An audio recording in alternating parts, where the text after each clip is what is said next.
안녕하세요. 조용재 목사입니다. 오늘도 모두 주님 안에서 평안하시길 바랍니다.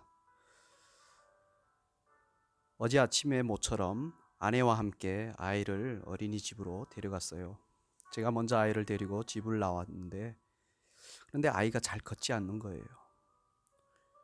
추운데 빨리 가야 한다고 했지만 걸음은 점점 더 느려졌습니다. 그런데 갑자기 뒤에 따라 나온 엄마가 아이를 부르니 아이는 돌아선 후 엄마에게 달려가 안겼습니다. 그때 저는 알게 되었습니다. 아이의 걸음이 느렸던 이유는 바로 엄마를 기다렸던 것입니다. 아빠가 걱정하는 추운 날씨는 그 아이에게는 별로 걱정이 아니었어요. 그 아이에게는 그냥 자기가 좋아하는 엄마만 있으면 되는 것 같습니다. 그런 엄마의 품은 아무리 추운 날씨에도 따뜻하기 때문입니다.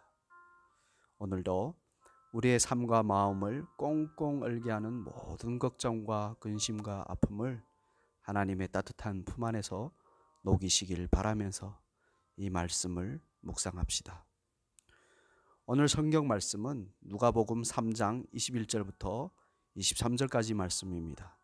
제가 읽어 드리겠습니다. 백성이 다 세례를 받을새 예수도 세례를 받으시고 기도하실 때 하늘이 열리며 성령이 비둘기 같은 형체로 그의 위에 강림하시더니 하늘로부터 소리가 나기를 너는 내 사랑하는 아들이라 내가 너를 기뻐하노라 하시니라. 예수께서 가르치심을 시작하실 때 30세쯤 되시니라. 얼마 전에 꿈쪽 같은 내 새끼라는 TV 프로그램을 보았습니다. 부모들이 문제 있는 자신들의 어린 자녀들을 오은영 박사라는 어린이 전문가에게 보여서 도움받는 프로그램인데요. 한 남자아이가 있었어요. 엄마에게 너무 반항합니다. 엄마가 동쪽하면 이 아이는 서쪽으로 향합니다. 모든 사람들이 그런 아이의 심한 행동에 놀랐습니다. 심지어 말을 안 듣는다고 질책하는 엄마에게 심한 욕도 했어요. 엄마는 너무 힘들어했습니다. 그리고 그 아이가 특별히 문제가 있다고 생각했어요. 그런데 그 아이를 관찰하던 오은영 박사는 다른 말을 했습니다. 문제는 엄마에게 있다고요. 엄마의 문제는 바로 아들의 입장에서 아들의 마음을 헤아리지 않는다는 것입니다. 그런데요, 엄마는 그렇게 그녀의 마음을 그녀의 부모님으로부터 헤아림 받으면서 자랐을까요? 사실 아이들은 부모의 사랑을 바랍니다. 부모도 아이들을 사랑하지요. 아이들을 사랑해서 이것저것 아이들에게 요구합니다. 가끔은 너무 적극적이기도 합니다. 그런데 아이들이 그런 부모의 사랑을 싫어해요. 왜냐하면 부모들이 아이들의 수준에서 아이들의 입장이 되어 아이들의 마음을 헤아리지 않고 사랑하기 때문입니다. 최근에 제 아이가 제가 안으려고 하니 싫다고 했습니다. 저는 대체로 사랑 표현을 아이를 안는 것으로 해요. 하지만 아이가 싫다고 하니 혹시 저에게서 무슨 냄새가 나는 줄 알았습니다.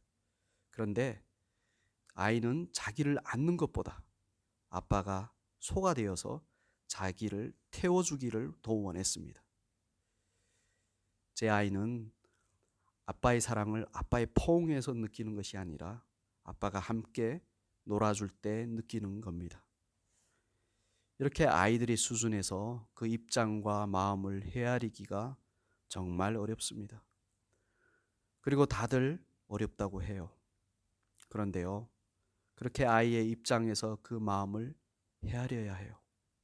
그래야만 문제를 해결할 수 있기 때문입니다. 오늘 말씀에서 예수님께서 세례를 받으십니다.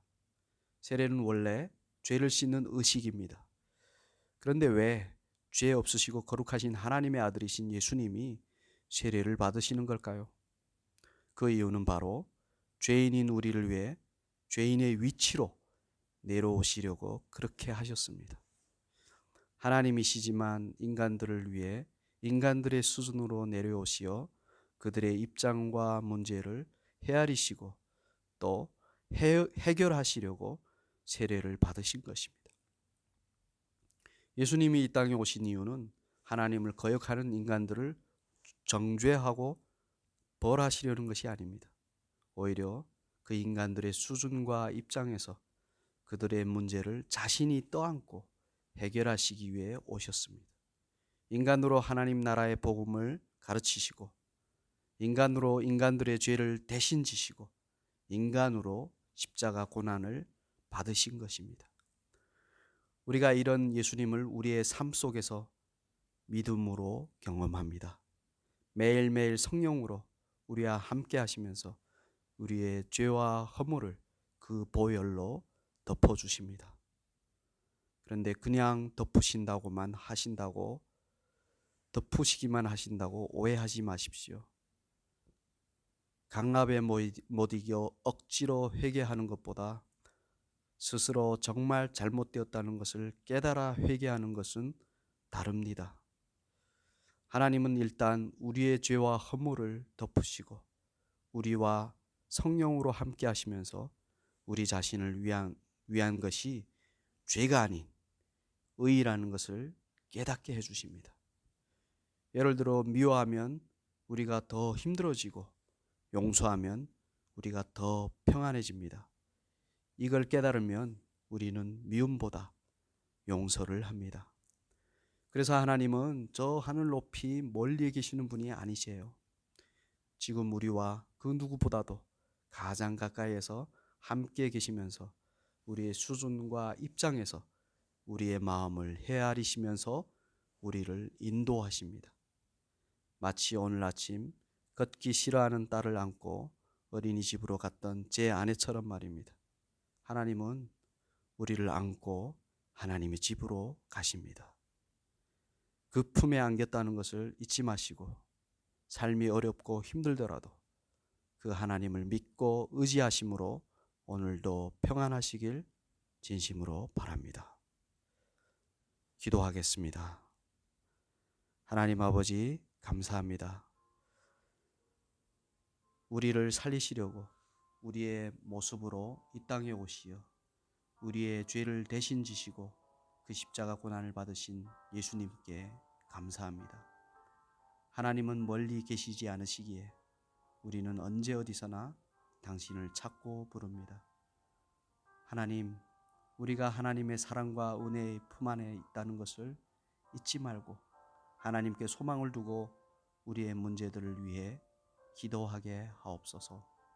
오늘도 저 북한 땅에 있는 우리의 가족과 친척들과 그리고 모든 백성들이 하나님의 보살핌에 맡기며 예수 그리스도의 이름으로 기도합니다. 이제는 여러분이 묵상하고 기도하시면 됩니다.